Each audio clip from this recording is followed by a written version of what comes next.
wait for 2 minutes. Students Yes, are yes. joining. Sure, Yeah, sure. because No they get the problem. lecture right now, so they are joining. So we'll wait for 2 minutes and then we start. Yes, yes.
Good morning, everyone. Today we have gathered for key features of arbitration.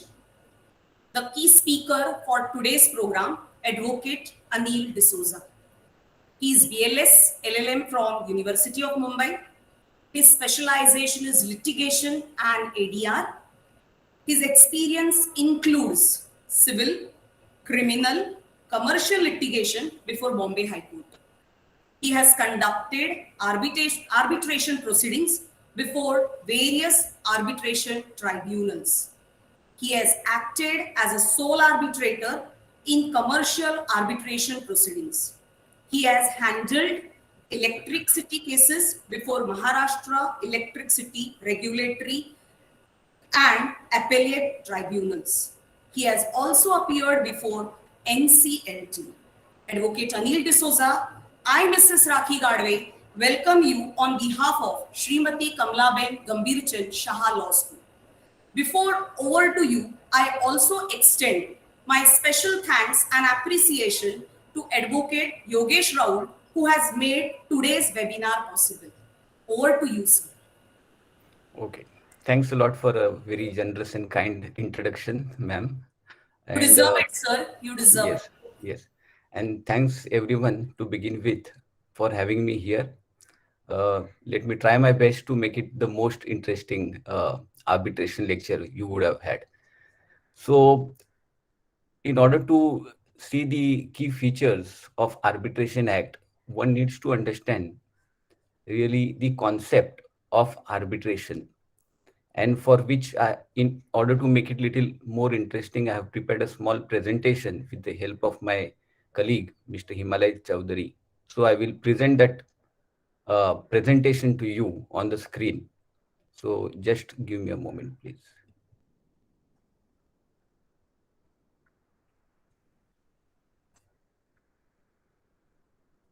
Yes, is the presentation visible to everyone? it. Yes, Yes, sir. it is visible. Yes. So let us begin with what is the concept of arbitration really is. Now, as it is mentioned here, arbitration is an alternate dispute resolution system.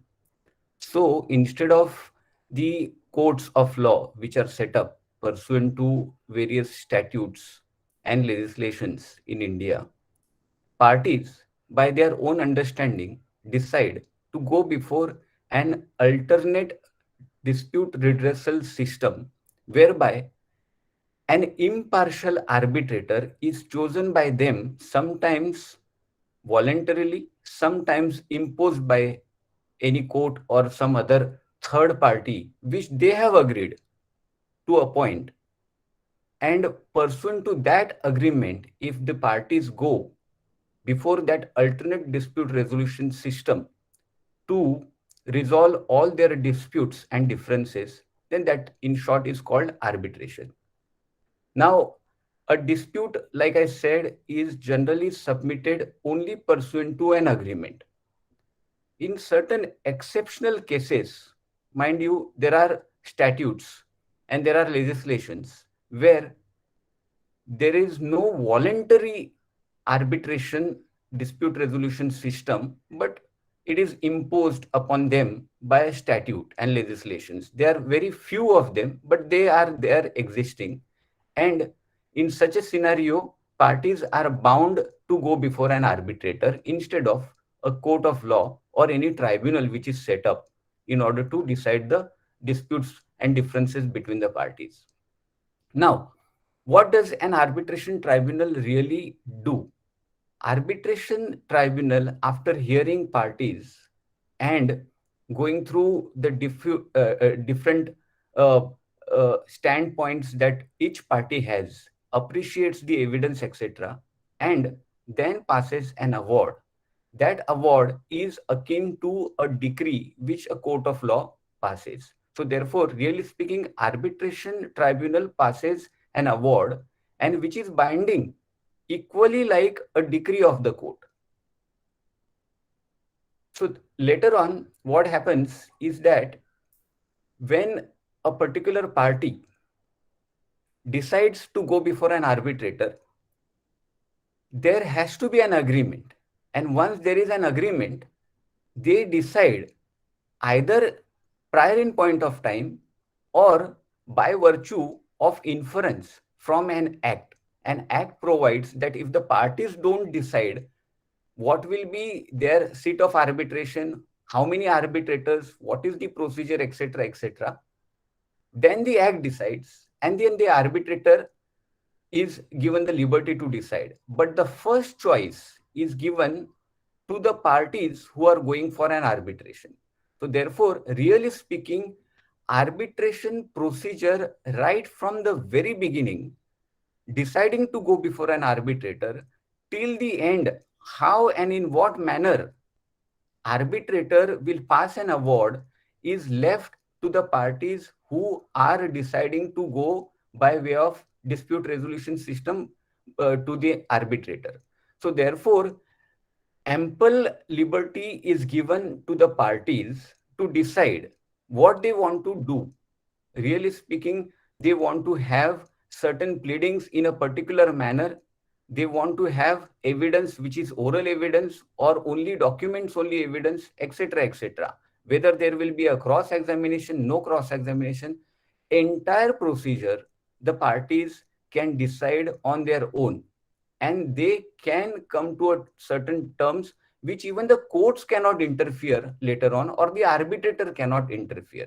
So the first choice is given to the parties to decide what their procedure is going to be, what law will be applicable, etc., etc. Now, mind you, there is one exception as regards the agreements between the parties to decide what law will be applicable, and which I will, when I will go to that particular section, section 28 of the Act, explain in little further detail what it really means, that the parties cannot opt to a substantial law in India, cannot opt out of it. And the law in India will always be binding upon them, and they cannot decide something contrary to law, which is available in India and which is binding in India. So the next aspect of this thing, or advantage or the benefit of arbitration, is apart from the procedural liberty, is the arbitration is not a time consuming. It saves a lot of time. Now, with 2015 amendment, the Arbitration Act, a new section has been introduced, section 29 capital A. By that particular section, the procedure before arbitration tribunal is fast tracked, and there is a time limit prescribed for the arbitration tribunal to decide within how much time the arbitration tribunal is required to decide the disputes between the parties. There were times, and prior to this amendment, I have done certain arbitrations where 4 years, 5 years have taken place before an arbitrator to resolve a dispute. Now there is a time which is 1 year, right from the beginning till the end of the passing of the award.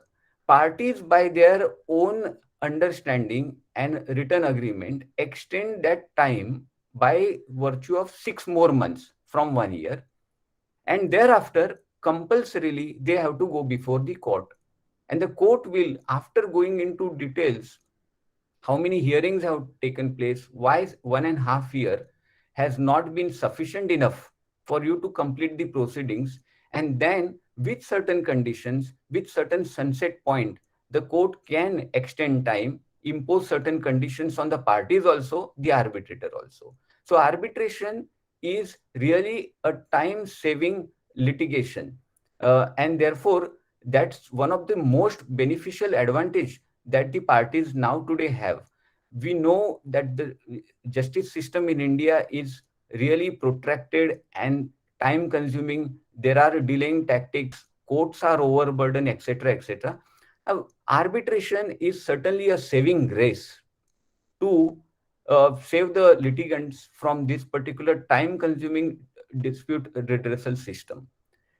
Thereafter, arbitration is not a public forum. And because it is not a public forum, parties can have a confidentiality. Certain degree of confidentiality is there. And the public at large will not get to know what the proceedings are going on, unlike the litigation which is in the court.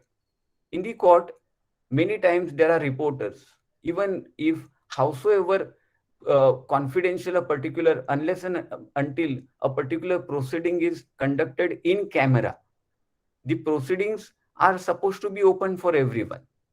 And there is no confidentiality in such proceedings. But as far as arbitration is concerned, if the parties want to have non-disclosure and uh, not to be told to anyone about any aspect of litigation, they can certainly. But apart from that, it is not open for a public debate, etc., etc. And only once the award is passed and it goes to court, that time certain things become known to the other outside world. Thereafter, certain other benefits of arbitration can be seen. That arbitration award, like I earlier said, is binding upon all the parties, like a decree of the court. Just like an order which is passed by the court, an award of the arbitration tribunal is binding and it is enforceable. And as I go further under section 36 of the Arbitration Act, how day by day efforts have been made by legislature and also the courts to make it as close as possible to a decree and as difficult as possible to challenge such an award. That is the endeavor of the court system in India, that the award should be very difficult to challenge and binding on all parties. So when I go to section 34 and 36, I will elaborate on this aspect little bit. Certainly, this is very advantageous that the parties are made to be bound by the award, and no one can renege from the provisions of the award or a decree which is passed on them.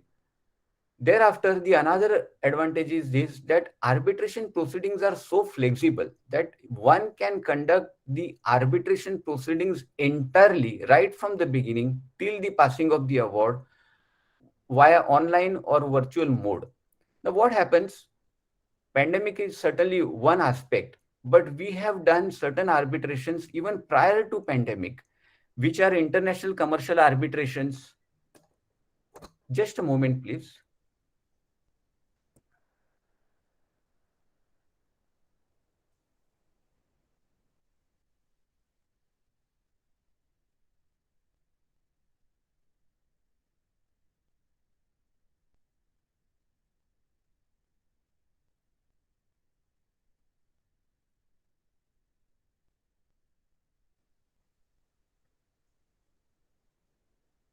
Yes, my junior told me you couldn't see the next slide.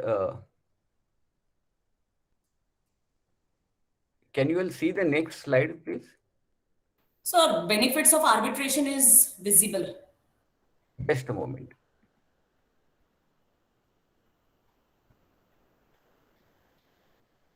Okay, so can you see now the arbitration award is binding? No, that cannot be seen. No, no. Okay, just a moment, please.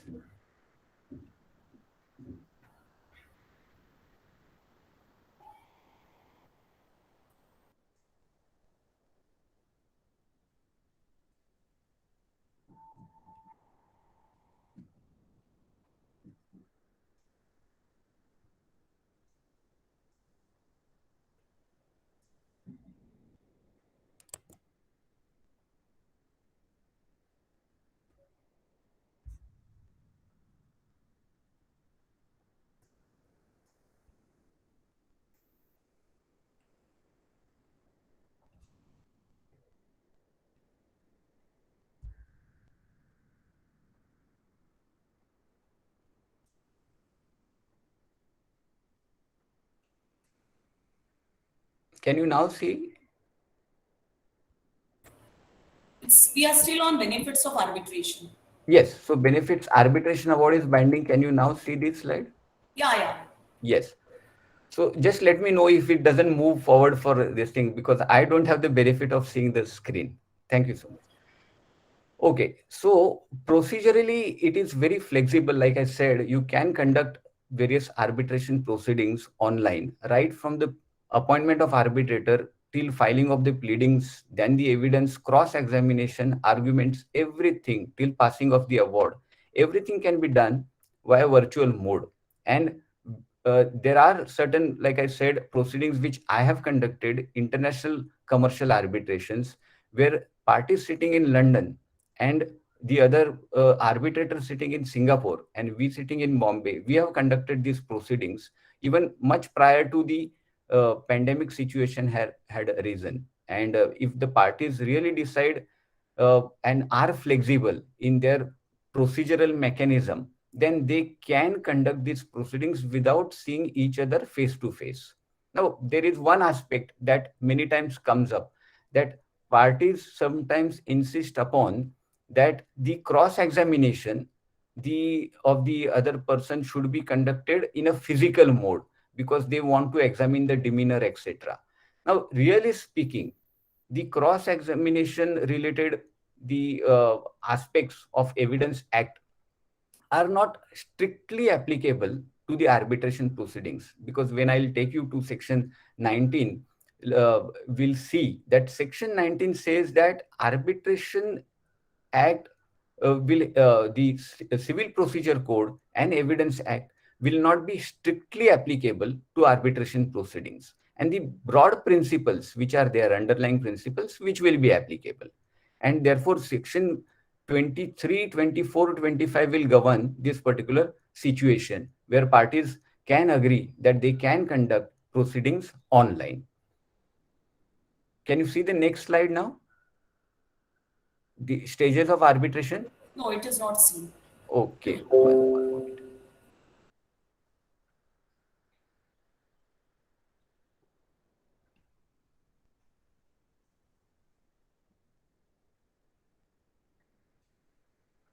Can it be now seen?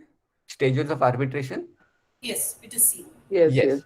So So broadly, one more thing is, yes, earlier slide, the benefits of arbitration, I believe you have two slides. So the first yes. slide was not seen, yeah, before this. Okay. This, can you see Yeah, this yeah, now? thank you. Arbitration is a consensual, Yes, sir. then Yes, sir. arbitration saves time, which I said, but okay, probably the slide could not be seen. So arbitration is a confidential, like I said, then it saves time, and time-bound arbitrations are there under section 29, and certainly it is consensual arbitration procedure. Okay. Can you now Okay, see sir. the Yeah, yeah. stages of Yeah. arbitration? Yes, stages of arbitration. Yes, Yes. thank you. So broadly speaking, these are the stages of arbitration. And if you see the first stage, that is arbitration agreement, execution of arbitration agreement. Now, what happens? Like I said, these are the benefits which are already there.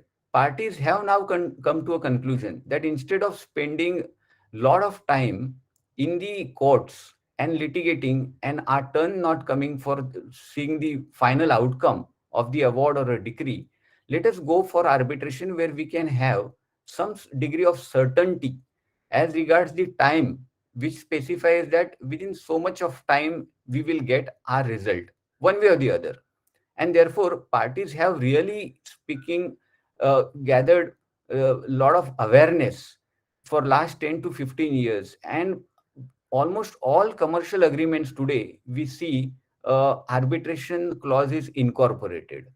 And therefore, most of the time, whenever parties get into any commercial contract or some legal relationship with each other, that time we have arbitration agreement in place. The second stage comes when under such an commercial agreement, there is any dispute or differences between the parties. That time, the appointment of arbitrator is done. Now, there is one exception to this. Like I said, the first stage is arbitration agreement, and then there is appointment of arbitrator after there is a dispute. Though the cases are far and few between, in certain circumstances, there may not be a commercial contract. There will be some other dispute, which is a legal relationship between two parties. And parties would have already tried their luck in the civil court, spend some time also, and before a judge, they can enter into an agreement saying that we want to go before an arbitration. Now, this is not a new provision, certainly at all. This, under section 89 of the Civil Procedure Code, all of you would be aware that there is a provision right before the even 1996 Act, but 1940 Act also. Under the CPC, there is a provision whereby parties in the court also, where a judge will make an endeavor to persuade them to go for an arbitration. So once there is a dispute also, parties can decide their disputes can go before an arbitrator. Mind you, in such a situation, the Supreme Court has said that when a court is directing the parties where there is no prior agreement and post facto agreement to refer their disputes to an arbitration, there has to be a written consent of both the parties who are voluntarily going for arbitrator. Now, the court cannot mandate any party that a dispute before them ought to go before an arbitration tribunal. It is certainly a voluntarily agreed term upon which the court can send, and therefore there is a caveat that Supreme Court has placed saying that a party needs to be sent for arbitration during the time of any proceedings only upon written consent given by both the parties. So that's very clear. Thereafter, if you see the third stage of arbitration, which is pleadings, then the evidence and the arguments. When I take you through section 23 of the Arbitration Act 1996, we will see in what manner the pleadings would be.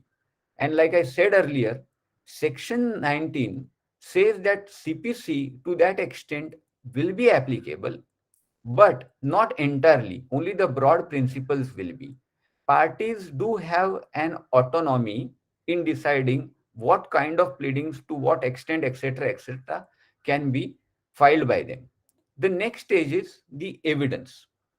The pleadings, like I said, if the CPC applies generally, and that's our fashion, what we have is something like a plaint in civil court. So we would have here as a statement of claim. A statement of claim would broadly specify what their facts of the disputes are, what in nutshell is a dispute going to be, and what are the claims that are sought by them. So that particular aspect is supposed to be stated in the pleadings. Now, many times, what principles, like I said, broad principles which are applicable under CPC to pleadings are also applicable to pleadings and evidence before arbitration. Now, what are they? Many times, the courts have held that if there is no foundation in the pleadings, no manner of evidence can help you in the proving a particular fact. If there is no allegation or a factual foundation in pleadings, the evidence cannot, howsoever valid evidence it would be, cogent evidence it would be, there has to be a factual foundation in the pleadings. So therefore, those principles are equally applicable to arbitration as well. Basic principles that the pleadings need to be therefore very complete. They can't be very, very brief. They need to state in, though in nutshell, they need to state precisely what the points of differences and the disputes between the parties are. And having stated those points of differences and disputes, the law requires certain claims to be granted in their favor, and therefore the prayers or the claims that they have sought. Now comes the stage of the evidence. Now, evidence is certainly many times parties can decide documents only evidence. Now, what is a documents only evidence? We have seen many times in court of law, you would have attended if any internship is done in the court. We have something called examination in chief and cross examination. In a case where the parties decide that documents only evidence will be there, there will be no oral evidence. There will be no affidavit of evidence which will be filed, or the oral chief examination will be conducted. And so therefore there will be no cross examination will be conducted. What we will have ideally is only the documents which speak for themselves. So if there is a document which says that there is X liability required to be paid on a particular condition, what the party requires is that document is in place. There is another document in place will show that there is this condition which is fulfilled, and therefore there was a third document which has made a demand on that other party. So these three documents are sufficient enough to prove the liability, and therefore the claim should be given to that particular party. So therefore, parties have a lot of flexibility as regards the evidence is concerned. But our experience by and large is this, that parties don't take risk of documents only evidence. Each party would want to cross-examine the other, and the oral evidence is placed in the before the arbitration tribunal in arbitration proceedings. What happens is arguments. Now, arguments again, we may decide that there will be only written arguments. There will not be oral arguments. So in such a scenario, depending upon the pleading and the evidence, the parties will present their written arguments by way of a written submissions before the tribunal. And the tribunal only if has any doubts, then he can summon the parties and ask and clarify those doubts. Otherwise, based upon the written submissions submitted to the arbitrator, he can decide those arbitration proceedings before him.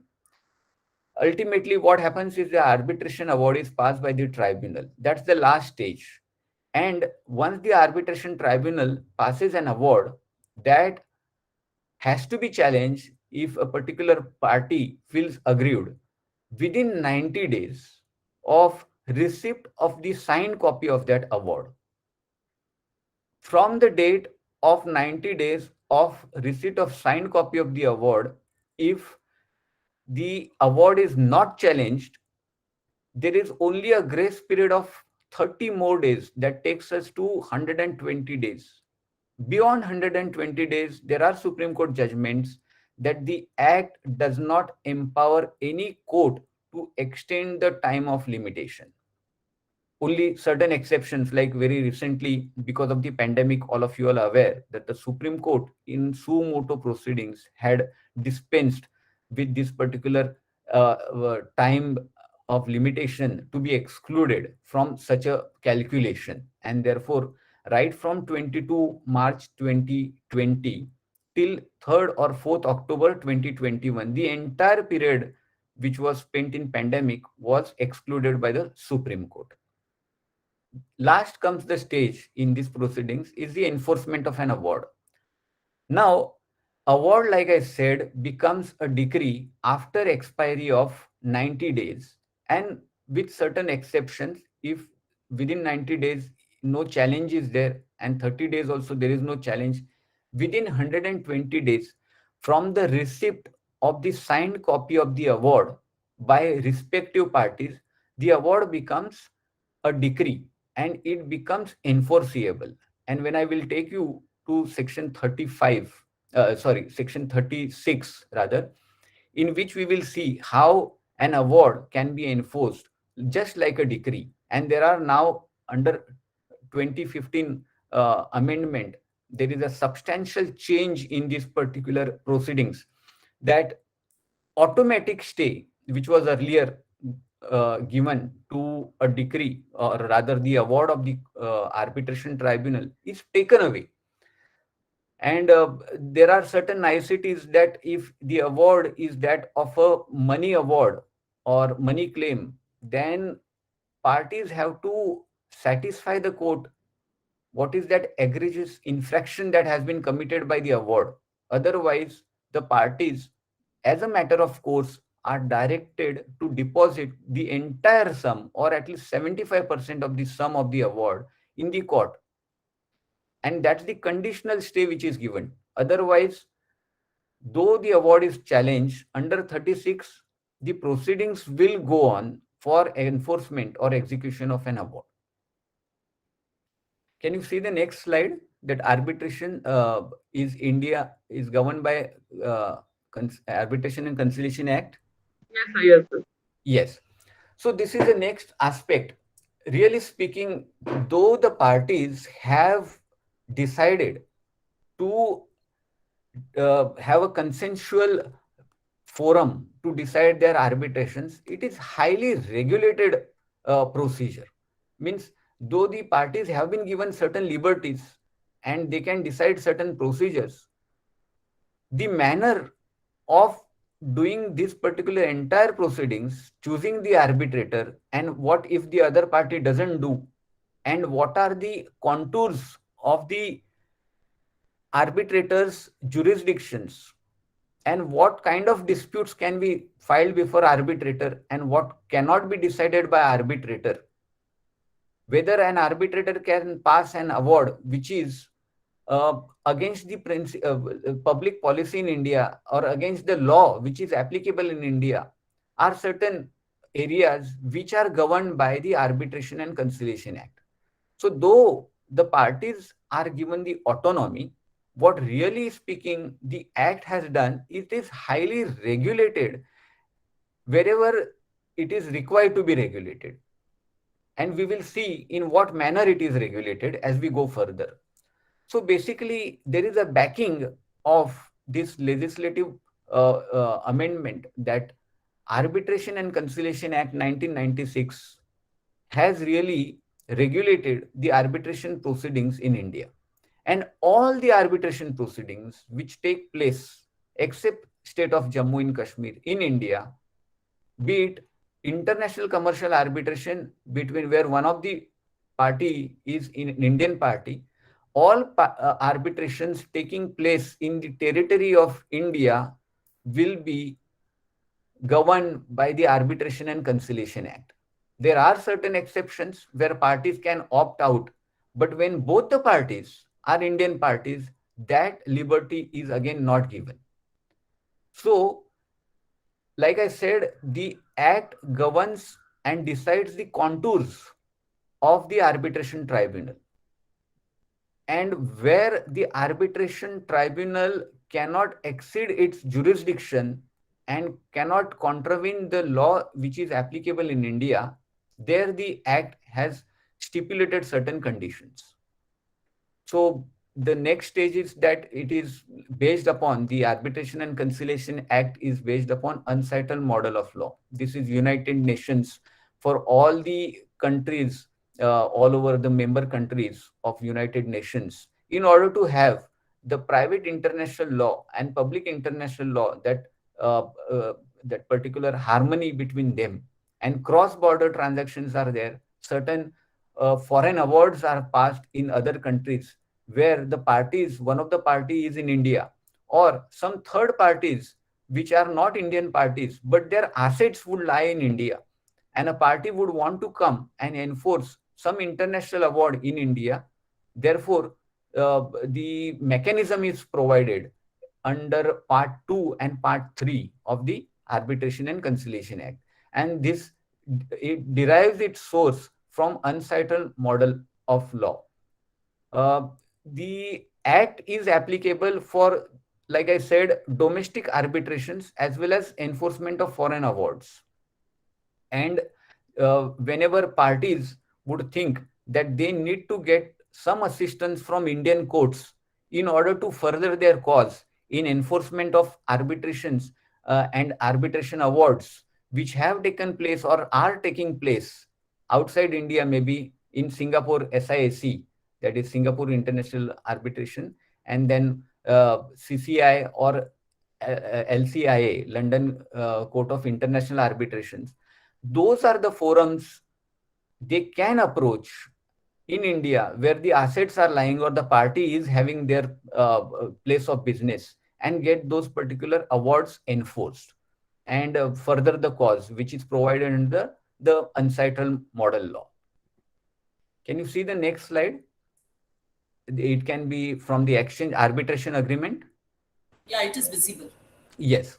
Now, what is really speaking, we saw that arbitration, commencement of arbitration, or the parties can decide to go for arbitration agreement. Now, what is an arbitration agreement? Because parties and all the public at large are required to know what is the concept of arbitration agreement. Therefore, this particular provision of law has been enshrined in section 21B, read with section 7. So it simply means arbitration agreement ought to be in writing, cannot be oral. And therefore, this is very crucial and an important part which all the parties to an arbitration must remember, that it has to be in writing. Now, what is in writing? That arbitration agreement is in writing when it is by exchange of certain letters and telex, etc., or some electronic communication by virtue of which sent by one person, received by the other. And therefore, it has taken into consideration the latest modes by which an arbitration agreement can be arrived at between the parties. So I would request all of you all, in order to really understand what the arbitration agreement and what are the niceties of that, you should carefully read section 21B and section 7 of Arbitration and Conciliation Act. There are two judgments which I would want you all to take into account, to what extent and how far the courts have gone in order to decide what the arbitration agreement and how it can be inferred to. Because there is a lot of litigation in deciding whether there is an arbitration agreement or no agreement, or whether the parties have in fact decided to go for arbitration. Can you see the two case laws that are there? The slide appears. Great Offshore versus Iranian Offshore. Yeah, it is visible. Yes. Now, interesting question arose in this case, that Great Offshore case, Justice Dalvir Bhandari in 2008 Supreme Court. There was an issue that what is meant by in writing. In writing and signed, many times it appears together. In this case, there was a charter party agreement sent by a fax and received by the other party. Parties had acknowledged that there is this fax which is received and there is a charter party agreement. Only objection was this, that the parties have not signed this agreement. The court negated this argument and said that once the one party has sent and the other party has received, and it is validly understood to have been received, it is a conclusive contract between the parties. And therefore, even though there is no physical sign on any of the document, it is indeed an agreement between the parties. It makes a beautiful reading of this particular judgment, and therefore I would urge all of you all to go through this judgment and understand what really in writing means, and by exchange of communication, what really means, electronic communication. So today, world, email, WhatsApp, etc., you can send and the other party can receive, and that is really an arbitration agreement.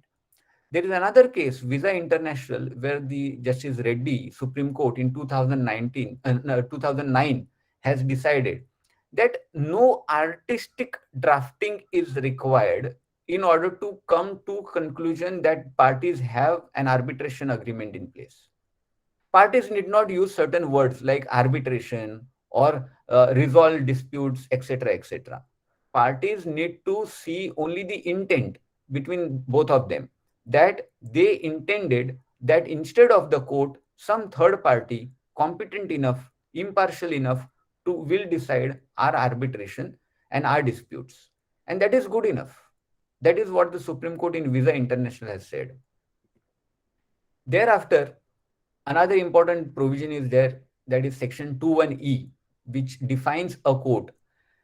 Lot of importance is there as regards the definition of the court, because many times in a district there are certain courts and there is a hierarchy. You would be aware there is something called junior division, civil court junior division, JD court we call it. Then there is senior division court, which is SD court, and then there is a district court. As per definition 21E, wherever there is a district court, that district court is a principal court of civil jurisdiction and not the senior division. And wherever there is a high court like Bombay, that high court will preside over all the other courts as a principal court of civil jurisdiction.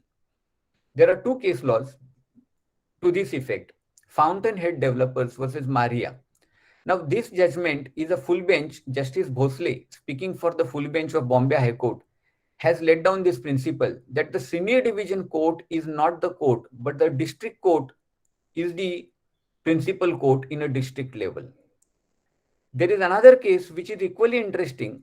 In Supreme Court, the issue was whether in a road contract, Thane District Court would be a proper court competent, or Bombay High Court, because another party was in Bombay jurisdiction. So the Supreme Court decided that under 21E, after reading the language, Bombay High Court would be the proper court in those given circumstances. So a lot of disputes do arise and tend to arise as regards which court and what is the proper competent court which will decide jurisdiction. There is a lot of importance as regards deciding the court in 21E. Why? Because under section 42, there is a provision.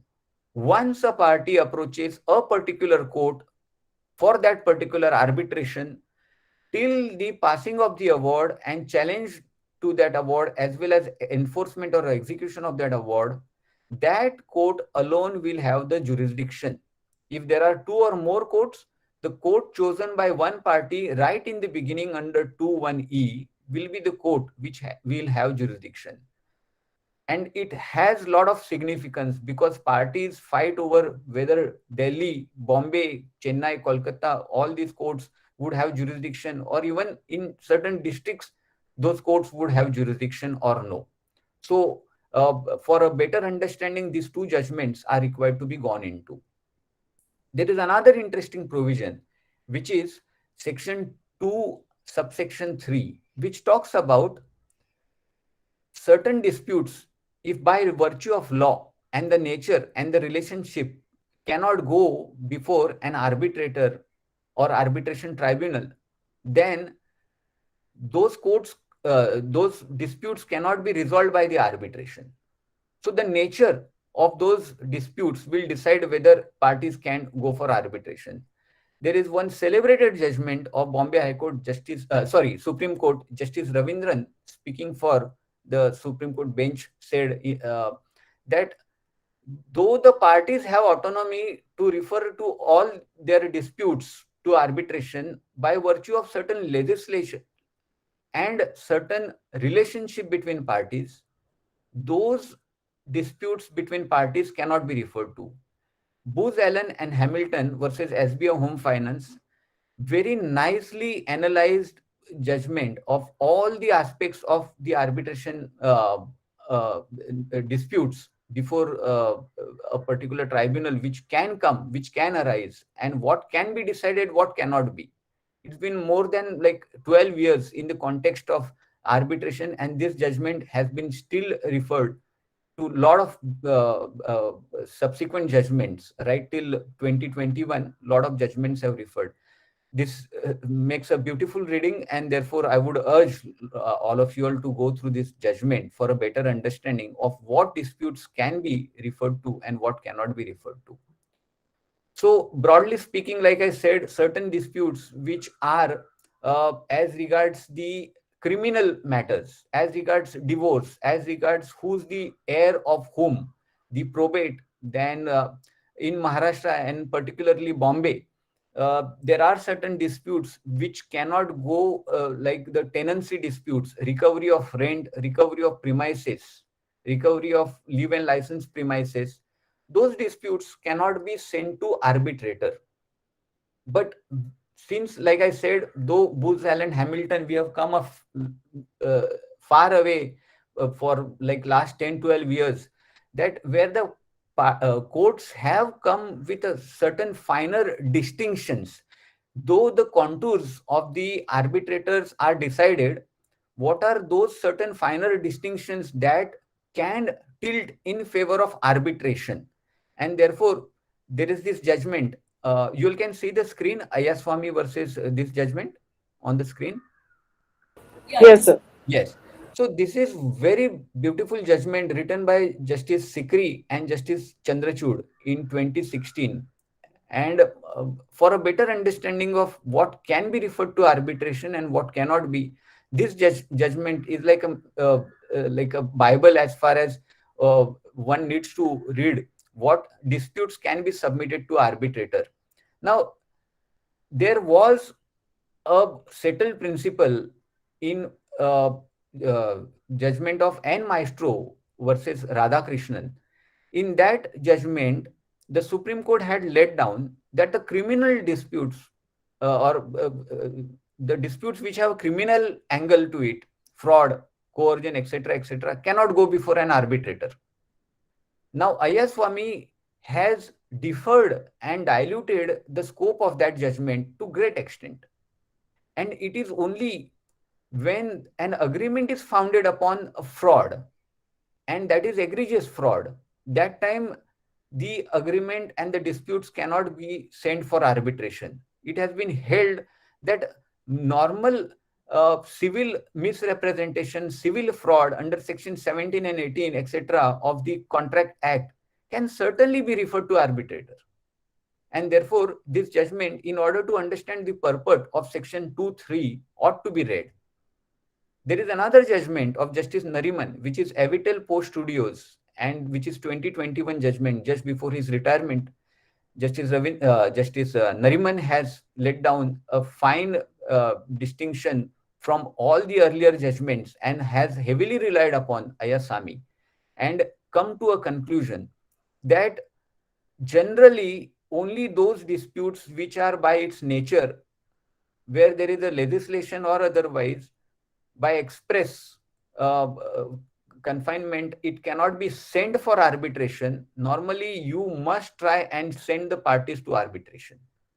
And I would urge all of you all to read these two judgments in order to understand really the purport of section 2(3).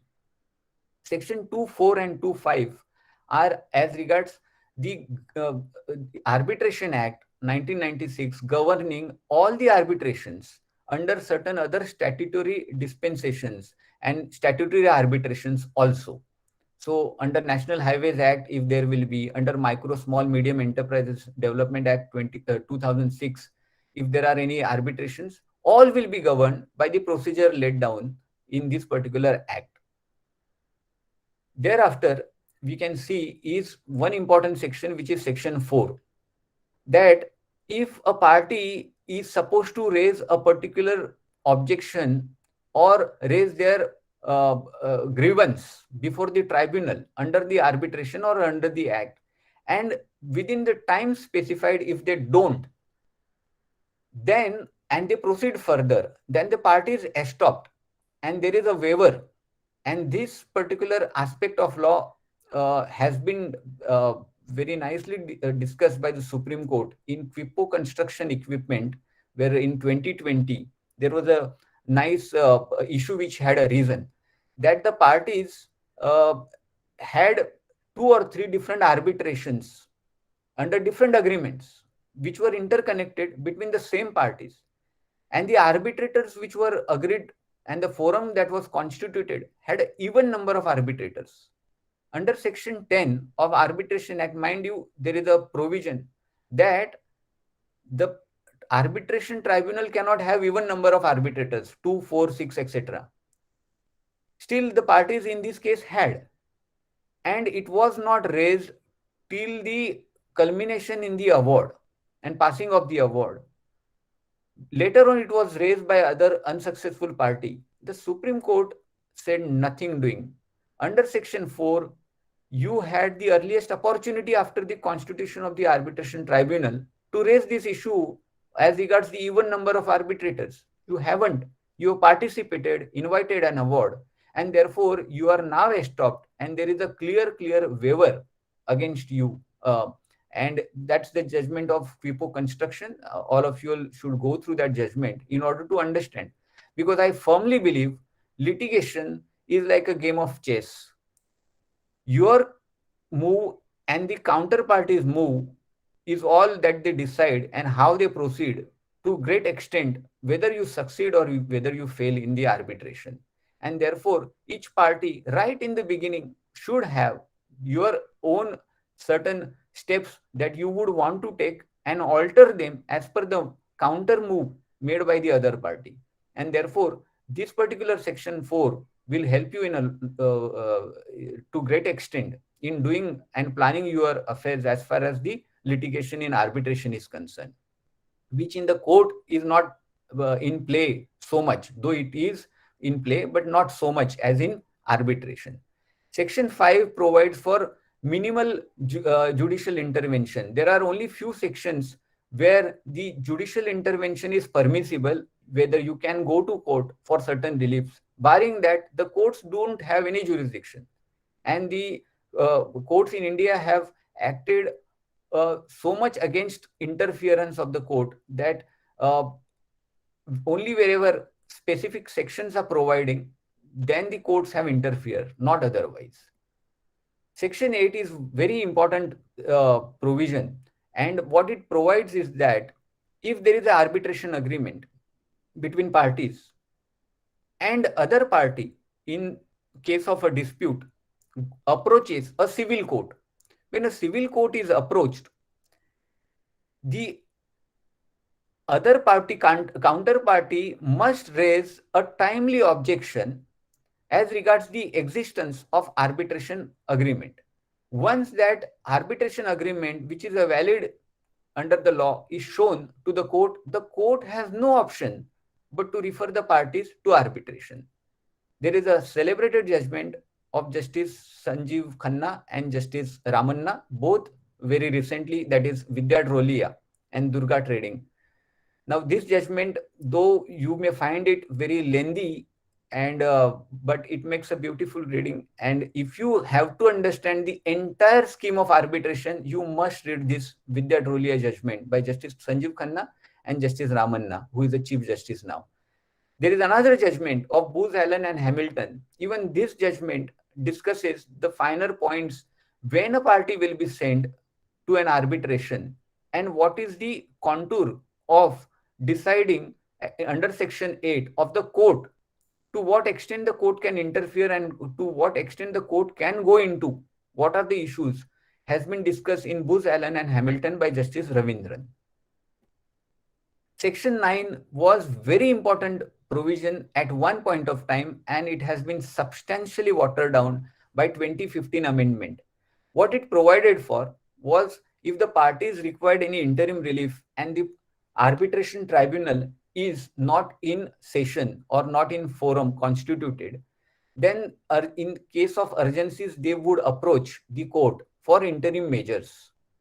Now, 2015 amendment has said that if the arbitration tribunal can be set up in near future, then the courts will have to state the reasons why it is granting or interfering and going to grant any relief. And therefore, the real and proper forum would be arbitration tribunal itself by virtue of Section 17 and not the court. Only in exceptional circumstances, for reasons to be stated, the courts can go into those certain situations where passing of interim measures by the court is done under Section 9.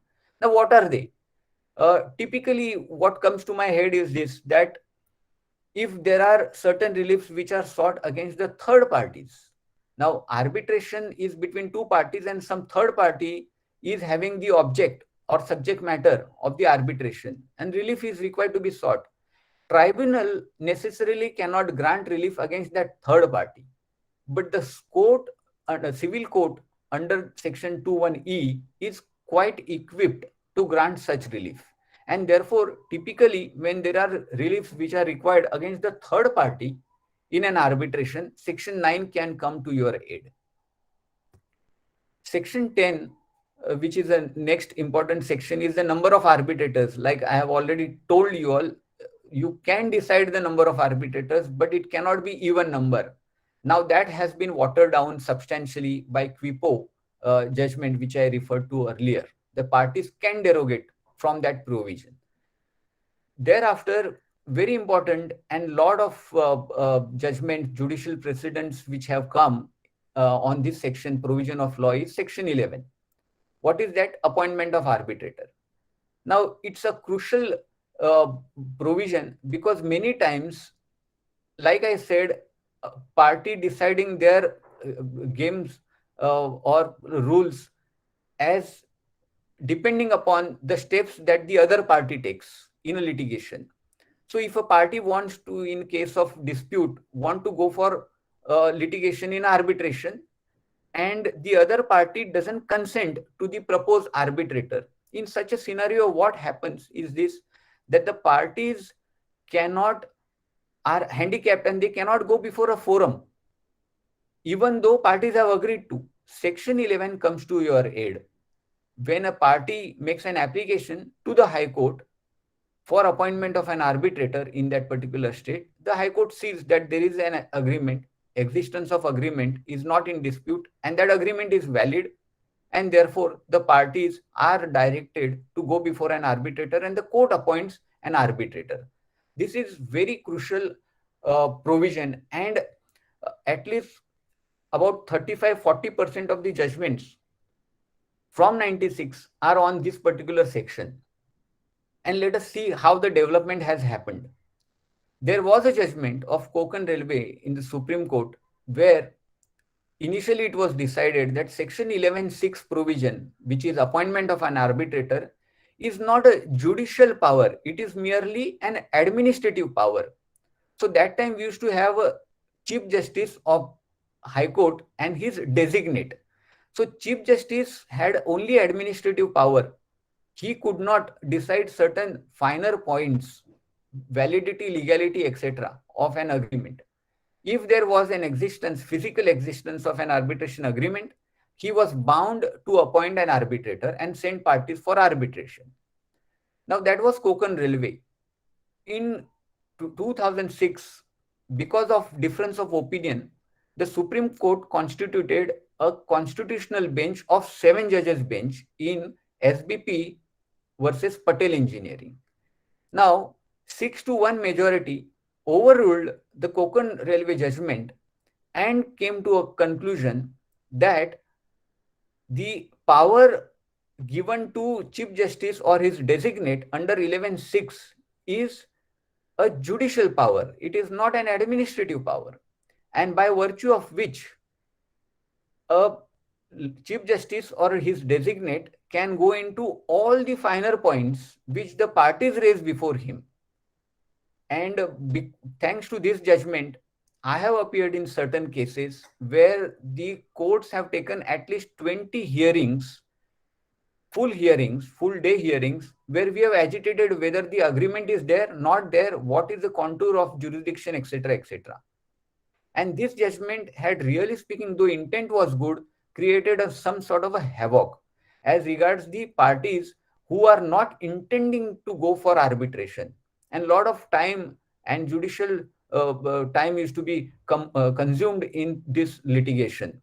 Therefore, there was another judgment, Justice Ravindran, in National Insurance versus Bogara Polyflab. What Justice Ravindran did is that he interpreted what really the purport of judgment in SBP versus Patel Engineering was.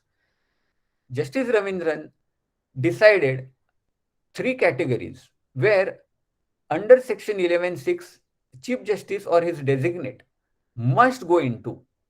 Number one, what he can go into, that is two, and what he should not or must not go into, that is the third category. Those three categories were nicely placed by Justice Ravindran in National Insurance, deriving lot of this thing benefit from this judgment. The legislature in 2015 woke up to the time which was consumed in this kind of litigation under 11 and section 11(6) particularly. The 2015 amendment brought section 6 capital A, and there it was specifically provided that you may be a judicial authority, but in order to decide whether to appoint an arbitrator or no, all that you can go into is the physical existence of an arbitration agreement and nothing more, nothing less. So that was a 2015 amendment. Post that amendment, lot of litigation under section 11(6) has been reduced. And this is the third regime, therefore, post 2015, which Vidya Trolia, Justice Ramanna has referred to. And there, the procedural aspect after 2015 has been reduced substantially, and what courts can go into under section 11 has been nicely explained. These are the four judgments I would urge all of you all to go through, because the earlier three judgments are, because of the legislative amendments, have really speaking become redundant. It may make a nice reading, but of not a practical help today. What will be helpful are these four judgments. Duro Felgura, this was the case where Justice Kurian Joseph and Justice Sikri have decided and laid their emphasis on provision of section 11(6) capital A, and how under section 11 a court should decide the appointment of arbitrator and what are the contours that are before the this section 11 judge. Vidya Trolia, of course, I alluded to earlier that you must. There is another judgment. We thought Vidya Trolia, really speaking, would be the end to have these lengthy judgments on section 11 and section 8, but that was not it. Vidya Trolia judgment was three judges bench, Justice Sanjeev Khanna, then Justice Ramanna, and there was one more companion judge. But just 4 to 5 months thereafter, NN Global Mercantile versus Indo-Unique Flame. In this judgment, Justice Indu Malhotra, speaking for the bench, this was again the three judges bench. Justice Chandrachud and Justice Indira Verma was the another judge. Now, what they have really speaking decided in NN Global is this, that briefly they agree with entire ratio of Vidya Trolia, which is equal strength. But there was a judgment of Garware Wall Ropes, where Justice Nariman had come to a conclusion that if a particular agreement which contains arbitration clause, but that requires payment of certain stamp duty or deficient stamp duty is paid, and that stamp duty has not been paid, then in such a scenario, the court before whom it is presented must impound that document, send it for adjudication, pay the stamp duty, and then you get power to appoint an arbitrator. Now, there was a logic by Justice Nariman in Garware Wall Ropes. What NN Global judgment does is that it disagrees with the ratio and the reasoning given in Garware Wall Ropes. But because Vidya Trolia judgment referred to and relied upon Garware Wall Ropes and approved that judgment, their hands were tied, that being the equal strength of the judges. They have referred it to 5 judges bench, where Garware Wall Ropes ratio, that the impounding of document and then sending it for adjudication, till then one cannot appoint an arbitrator, is still holding the field because of Vidya Trolia approving Garware Wall Ropes. if these 3 or 4 judgments are read, I think your entire key features or the scheme of the act would become really very polished as regards the arbitration is concerned. There is a fifth judgment, which is very recent judgment, DLF Home Developers Limited versus Rajapura Homes. Now, this judgment, again, Justice Ramanna was the companion judge. They have referred to Dulo Felgura, but they have stated that one needs to see the existence as well as the validity of an arbitration agreement. That arbitration clause ought to be valid, and that's the ratio of these DLF home developers. Thereafter, section 12 to 15 are procedural in nature. Before the arbitrator, what is the uh, uh, impartiality issue, competence of arbitrator, etc., is concerned. Section 16 is very important, this principle, that is, the arbitrator can decide whether and to what extent he can decide what issues. He is competent to decide his own jurisdiction, and that is a very well-known judicial principle, which is competence. So he had competence to decide the competence of that own forum, and that's a very old settled British principle which has been enshrined under section 16. Section 17, like I said, plays with section 9, where interim measures can be given by arbitral tribunal. And there is not much of issue as regards these provisions are concerned. Section 18 and 19 are again procedural but 18, which provides that equal treatment has to be given to both the parties, to the claimant and the respondent. Now, this, according to me, is a hallmark of arbitration procedure. No party before the tribunal can be treated unfairly or with less degree of liberty should be given, etc. Now, both the parties ought to be treated equally, and that's the hallmark of arbitration proceedings. Section 19, as I have already told you, talks about the parties can decide and determine the rules of procedure as regards CPC is concerned, as regards evidence is concerned. They can pick and choose. Section 20 is another important provision which talks about place of arbitration, seat versus venue. Now, lot of debate had happened prior to 2012 that there was a situation where if there are foreign awards or foreign parties and commercial international arbitrations, what law will be applicable? Whether the part 1 will be applicable or some other part will be applicable. The Supreme Court had given a divergent opinion as regards all those aspects are concerned. And there was 5 judges bench which was constituted in Balco versus Kaiser Aluminium, where distinction between a seat of arbitration and venue of arbitration was decided. Now, just 30 seconds is required to be devoted on this distinction. What happens if there are 2 parties? One party is from Delhi, the other party is from Bombay. They come with the absurd provision that they will have their arbitration in Singapore. Though the arbitrator is nominated from Bombay and Delhi, they will go to Singapore and have an arbitration. Really speaking, in that case, they have decided the venue of arbitration to be Singapore. All required under arbitration proceedings will be done in Singapore. But the law that will be applicable will be the curial law in India.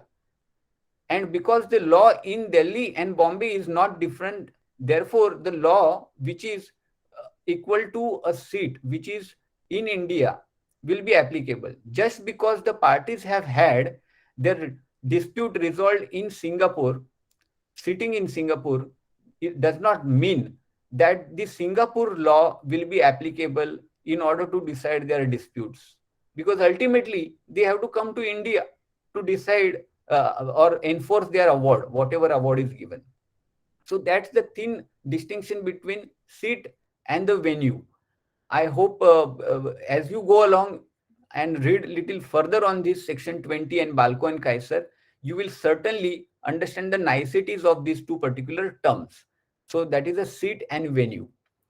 Thereafter, Section 21 is the commencement of arbitration proceedings. This provision is important mainly because it provides the stopping of limitation.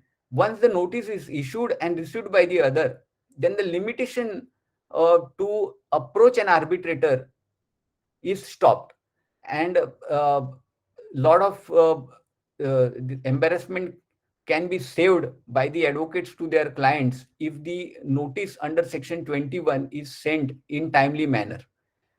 Thereafter, like I said, Section 24 onwards till 2030, there are certain provisions as regards the proceedings before the arbitrators are concerned. Section 23, 26 are the provisions which are the proceedings before the arbitrator. Important provision, and according to me, again, this is also another hallmark of Arbitration Act. Section 28, which talks about an award to be passed by the arbitration tribunal will be the law applicable in India. When it is a domestic arbitration, parties cannot derogate from the law which is applicable in India. And there was this very famous case of Docomo versus Tata. Many of you would have read. Tata had invited certain investment from Docomo. There was a clause in the agreement that on a given price of the shares that Docomo has purchased from Tata, while Docomo would want to exit after 5 years or certain amount of time, at least 50% of that agreed sum will be paid towards the share purchase by Tata at the time of the exit. There were disputes. They wanted to get out. The Tata was not allowing. Ultimately, it went to international arbitration. An award was passed. That award came to be enforced before the Delhi High Court. When it came before the Delhi High Court, RBI, who was not a party, challenged and intervened in these proceedings, said that if this award is enforced, then the law in India will be breached. And this does not provide, or this is not in accordance with the public policy in India. In India, we need to have a listed companies need to have a valuation done of shares, and not a rupee more than those shares can be paid to the outsider. In effect, the the Delhi High Court negated the stand of RBI and said that your argument is correct, that the law provides that you cannot have an award which will decide a price fixed of a particular share above its market value or a book value. But all that the arbitrator has given is the damages and not a price of the shares. And therefore, that particular Docomo versus Tata case, the RBI challenge was negated, but the principle was again approved that the law in India under Section 28 is a supreme, and the award cannot be against the law which is prevailing in India. Certainly, Section 30 is settlement. Parties can do settlement at any time. Section 34 is the most important heart and soul of the entire arbitration award. And I would urge all of you all to read these three judgments, which have summarized the law very beautifully. What are the grounds on which an arbitration award can be challenged? Section 34 provides for only 5 categories of challenges. There are only 5 grounds which are provided, and most of them do fall under something called against the public policy in India. And a public policy is interpreted to mean an award which is patently illegal. It shocks the conscience of a particular person before whom it has come for enforcement or otherwise, and the challenge is laid. So that concept of patent illegality has been very beautifully explained by Justice Nariman in Associate Builder as well as Sangyog very recently. If you all read these judgments, it will really help you to polish your understanding as regards what are the grounds on which a particular award can be challenged and what is the law in India as regards that is concerned. Section 36, like I said earlier, is the enforcement of arbitration award. Whenever there is a money claim, deposit and interest on that is made mandatory provision, and the courts have to record a reason why a deposit is not going to be granted in case of while granting a stay and enforcement of an arbitration award. Section 37 is certain appealable orders, and Section 42, which I earlier referred to under Section 21E and 20, a jurisdiction of the court. The court which is approached first time for the first move in the court will always have the jurisdiction right till Section 34 challenge in the arbitration award. Section 43 is a limitation. And Limitation Act, mind you, is applicable to even arbitration proceedings, and therefore Section 21 notice, which I alluded to earlier, becomes very important, and lawyers more than the parties, litigants, need to pay attention to that time period of limitation read with Section 21 and 43. So this is basically the part 1 of the Arbitration and Conciliation Act. What are the takeaways after going through all these acts is that arbitration certainly is a beneficial piece of legislation. It helps us with certain degree of certainty, and arbitration is quick and certainly, though not cheap, though not economical in the sense, but it saves a lot of time, and awards which are passed are binding and easily enforceable, like I have already mentioned to you all. So certainly arbitration, which has really gained momentum for last several years, maybe 10, 12 years, it has really gained a lot of momentum. And it's really a beautiful area of practice. A lot of people do aspire to become arbitrators also, as well as the litigation lawyers. And the courts also nowadays are tilting in favor of the arbitration rather than against the arbitration. So your knowledge and acumen of the arbitration law is necessary, and I would urge all of you all to go through these certain judgments and the act. With this, I come to an end.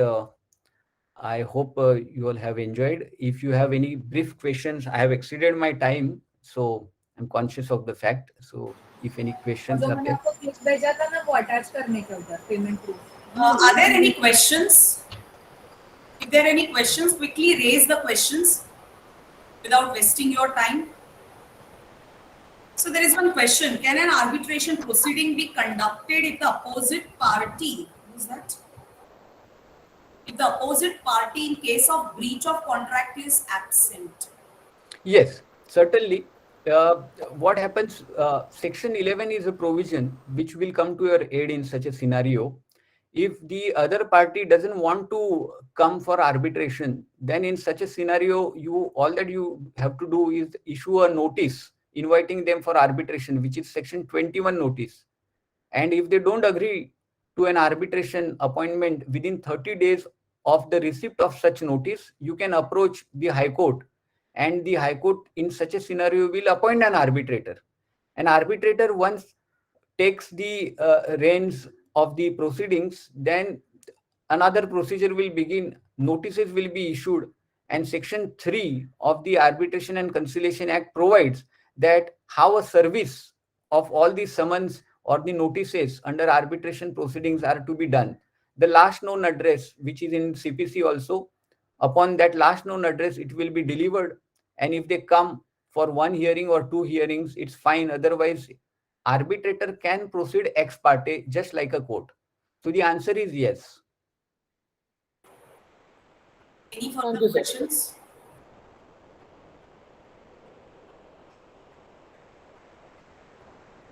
Are there any further questions? Indeed, it was an excellent lecture with a good attendance, sir. Where you have catch the crowd and you have covered all the topics, the entire syllabus within 1 hour, 17 minutes. Thank you so much. I You're request most welcome. Shobha Shewale madam to express vote of thanks. Thank you, ma'am. Good morning to one and all present here. I, Assistant Professor Shobha Shewale, on behalf of Seva Mandal Education Society, Srimati Kamlaben Gambichan Shah Law School, here to present vote of thanks to our today's key speaker, Advocate Anil D'Souza, sir. Thank you so much, sir, for enlightening us. We are fortunate to have renowned identity from the field of arbitration. Thank you, sir, for accepting our invitation and taking out time from your busy schedule. I would like to extend my thanks to our management for organizing such webinar. In charge principal, Mrs. Rakhi Gadve madam, for her enthusiastic support.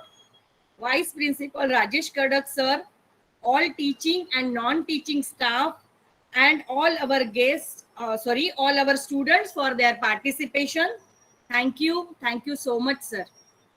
Thanks a lot. Thanks for having me. Thank you, sir.